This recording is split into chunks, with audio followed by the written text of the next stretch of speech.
আচ্ছা বলো তো কার কার মুড়ি মাখা ভালো লাগে খেতে? আমার কিন্তু খুব ভালো লাগে। সন্ধ্যেবেলা মুড়িটা যদি খুব ভালো করে মাখা যায় তাহলে কিন্তু চায়ের সাথে খেতে দারুণ লাগে। আর এদিকে আমরা মুড়ি খাচ্ছি, সেই সুযোগে মুমুরানি মুড়ির থেকে কিছু কাঠি নিয়ে ও এখানে লঙ্কা আর আলু ভাজা ভেবে বসে বসে খাচ্ছে। দেখো এইসব খেতে ওর খুব ভালো লাগে। ভাত দিলে একদম ভালো খায় না। আর এদিকে মা কাটছিল একটু এঁচোড়ের তরকারি, কারণ পরের দিন এঁচোড় রান্না হবে, তাই জন্য রাত্রিবেলা কেটে রাখছিল। আর আমি এখানে রাত্রিবেলা খাওয়ার জোগাড়ের জন্য একটু আলু ভাজা করছি। ছেলেও একটু বায়না করলো যে মা একটু আলু ভাজা দিয়ে ডাল দিয়ে ভাত খাবো, তাই ভাবলাম একটু আলু ভাজা করেই দিই।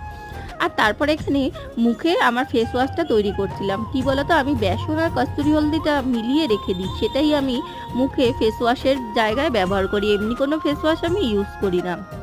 তা যাই হোক, খাওয়া দাওয়া সেরে এই ফেস ওয়াশটাই মুখে করার জন্য চলে এসেছি। এটা কিন্তু হাতের মধ্যে একটুখানি নিয়ে এভাবে মুখে দিলে কিন্তু মুখটা খুব পরিষ্কার হয়। দেখো কত সফট হয়েছে স্কিনটা। আজকে ভিডিওটা এই পর্যন্ত।